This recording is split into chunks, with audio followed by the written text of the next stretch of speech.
12th પછી એન્જિનિયરિંગમાં admission લેતા હોય કે ડિપ્લોમાથી ડિગ્રીમાં એડમિશન લેતા હોય કે 10th પછી ડિપ્લોમામાં એડમિશન લેતા હોય, તમામ પેરેન્ટ્સ અને વિદ્યાર્થીઓનો એક કોમન સવાલ હોય છે કે સર જીટીયુ અને પ્રાઇવેટ યુનિવર્સિટી વિશે થોડુંક સમજાવો અને બંનેનો તફાવત સમજાવો. તો આજના વિડીયોની અંદર હું તમને જીટીયુ અને પ્રાઇવેટ યુનિવર્સિટીનો આખો તફાવત ક્લિયર કરી દેવાનો છું. તો યસ દોસ્તો, મારું નામ છે પ્રિયેશ પટેલ. આપ સર્વેનું ખૂબ હાર્દિક સ્વાગત છે પ્રિયેશ સર વિદ્યાપીઠ પ્લેટફોર્મની ઉપર. સૌથી પહેલા તો તમારું જે પણ એડમિશન છે એના રિલેટેડ આપણે વોટ્સઅપ ગ્રુપ બનાવ્યા છે. એક પણ વોટ્સઅપ ગ્રુપમાં તમે નથી જોડાયા તો ડિસ્ક્રિપ્શનમાં લિંક છે, જોડાઈ જજો. સાથે સાથે ડિગ્રીના સ્ટુડન્ટ્સ માટે કોઈ પણ યુનિવર્સિટી, કોઈ પણ બ્રાન્ચ, કોઈ પણ કોલેજ હોય, મેથેમેટિક્સ 1 નો કોર્સ લોન્ચ થઈ ગયો છે. બાય ના કર્યો હોય તો ડિસ્ક્રિપ્શનમાં એનો પણ ડિટેલ વિડીયો છે, જોઈને બાય કરી શકો છો. અને ડિપ્લોમાના સ્ટુડન્ટ્સ માટેના ફર્સ્ટ સેમિસ્ટરના કોર્સ અમે થોડાક જ દિવસોમાં લોન્ચ કરવા માટે જઈ રહ્યા છીએ. તો ડિપ્લોમાના વિદ્યાર્થીઓ ખાસ અપડેટેડ રહેજો, તમને તમામ માહિતી આપણી આ યુટ્યુબ ચેનલ પરથી મળી જવાની છે. હવે સૌથી પહેલા તો દોસ્તો હું તમને વાત કરું કોલેજના. તો જો જેટલી પણ કોલેજીસ છે એમાં બે પ્રકારની યુનિવર્સિટી લાગે છે, બરાબર. જેટલી પણ કોલેજ છે એમાં એક તો જીટીયુ ના અંડરમાં આવતી કોલેજ છે અને બીજી છે પ્રાઇવેટ યુનિવર્સિટી, બરાબર. હવે આને થોડુંક આપણે શાંતિથી સમજીએ, થોડુંક ધ્યાનથી સમજજો. હું એવો એક વિદ્યાર્થી છું જેને બેચલર જીટીયુ માંથી કરેલું છે અને માસ્ટર્સ પ્રાઇવેટ યુનિવર્સિટીમાંથી કરેલું છે, એટલે મને બંને કોલેજોનો પૂરેપૂરો તફાવત ખબર છે. ગુજરાતમાં આવતી જેમ કે એલડી એન્જિનિયરિંગ કોલેજ છે, વીજીસી કોલેજ છે, GEC Gandhinagar, GEC Bharuch, GEC Dahod, GEC Bhavnagar, GEC Surat, GEC Morbi એલી કોલેજ છે, એવી જેટલી પણ જીઈસી છે આ બધી જ કોલેજ જીટીયુ ના અંડરમાં આવે છે. મતલબ જેમ તમારું ગુજરાત બોર્ડ હતું એના અંડરમાં બધી સ્કૂલો આવતી હતી, તમારું સીબીએસઈ બોર્ડ હતું એના અંડરમાં બધી સ્કૂલો આવતી હતી, તમારું આઈસીએસઈ બોર્ડ હતું એના અંડરમાં બધી સ્કૂલ આવતી હતી. એ જ રીતે જીટીયુ એક બોર્ડ છે, બરાબર, જે મેનેજ કરે છે આ બધી કોલેજને. હવે એમાં બીવીએમ નથી આવતી, એમએસયુ નથી આવતી, ડીડીયુ નથી આવતી. આ 3 પ્રાઇવેટ આવે છે. ગવર્મેન્ટ છે, પ્રાઇવેટ બી એમાં છે, પણ એ પોતે પ્રાઇવેટ યુનિવર્સિટીમાં આવે છે, બરાબર.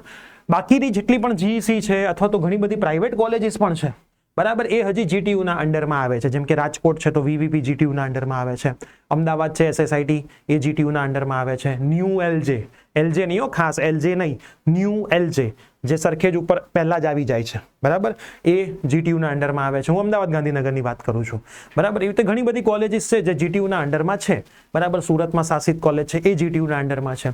તો એવી ઘણી બધી કોલેજીસ હજી જીટીયુ ના અંડરમાં છે.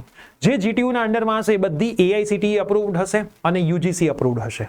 બાકીની મોસ્ટ પ્રોબેબલી કોલેજ ખાલી યુજીસી અપ્રૂવ્ડ હોય છે, એઆઈસીટી અપ્રૂવ નથી હોતું. એઆઈસીટી અને યુજીસી અપ્રૂવ્ડ કોલેજ તમે પસંદ કરો છો તો એનો બેનિફિટ તમને થોડોક વધારે મળતો જ હોય છે. હવે જીટીયુ ના નિયમો શું? તમે જ્યારે જીટીયુમાં એડમિશન લ્યો એની અંડરની કોલેજમાં, તો એના નિયમો કોઈ કોલેજ નક્કી ના કરે, જીટીયુ નક્કી કરે. મતલબ ક્યારે મિડસેમ લેવી, મિડસેમનો ટાઈમ આપ્યો હોય પણ કોલેજ એ ટાઈમમાં મિડસેમ લેતી હોય, ખાલી મિડસેમનું પેપર કોલેજ કાઢે.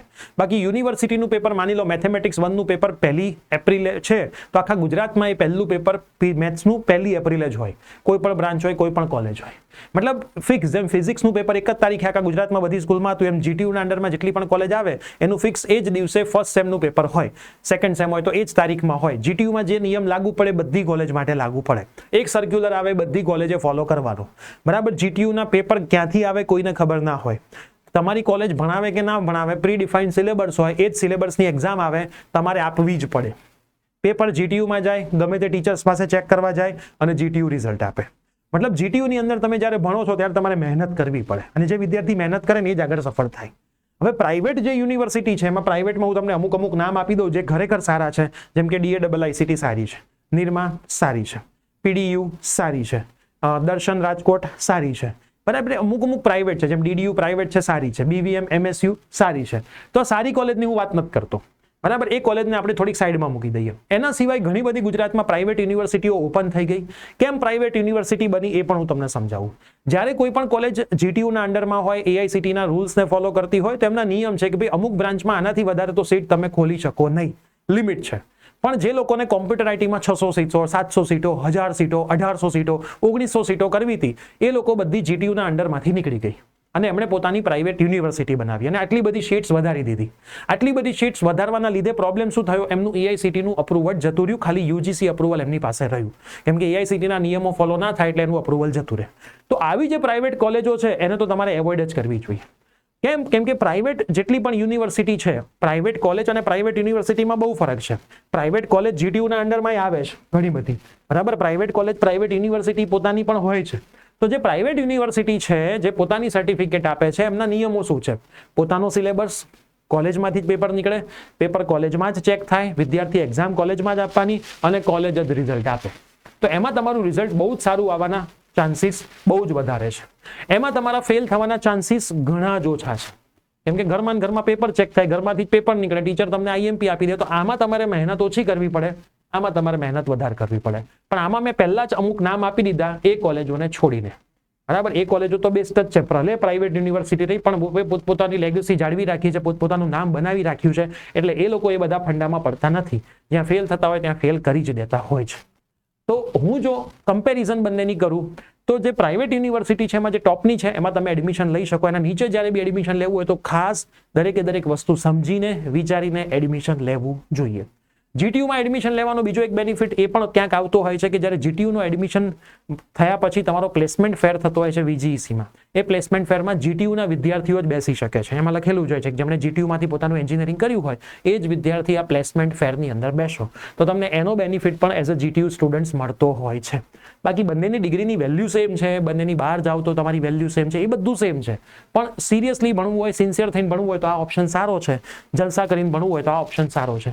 બરાબર, તમને આરામથી પાસ કરી દે, તમને મજા આવે, બહુ એસપીઆઈ આવે.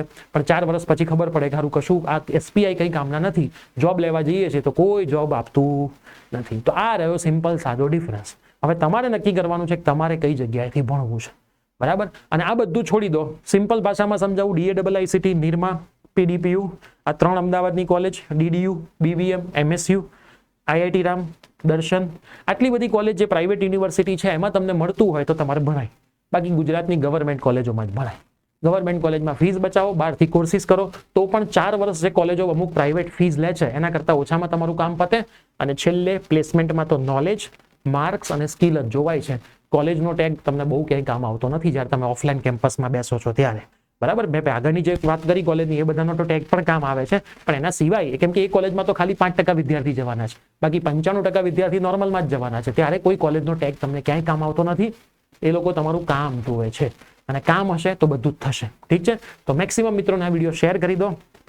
ચેનલ પર બનેલા રહો. મેથેમેટિક્સ 1ના કોર્સમાં જોડાવું હોય વિડીયો છે. આપણો કોડિંગનો કોર્સ પણ લોન્ચ થઈ રહ્યો છે આજ વીકની અંદર, 199 એડમિશન વાળો. તો બધું જોતા રહેજો, માહિતી મેળવતા રહેજો, એટલે એક પણ માહિતી તમારી મિસ થશે નહીં. ચેનલ પર બનેલા રહેજો. મળતા રહીએ છીએ. Bye bye, take care.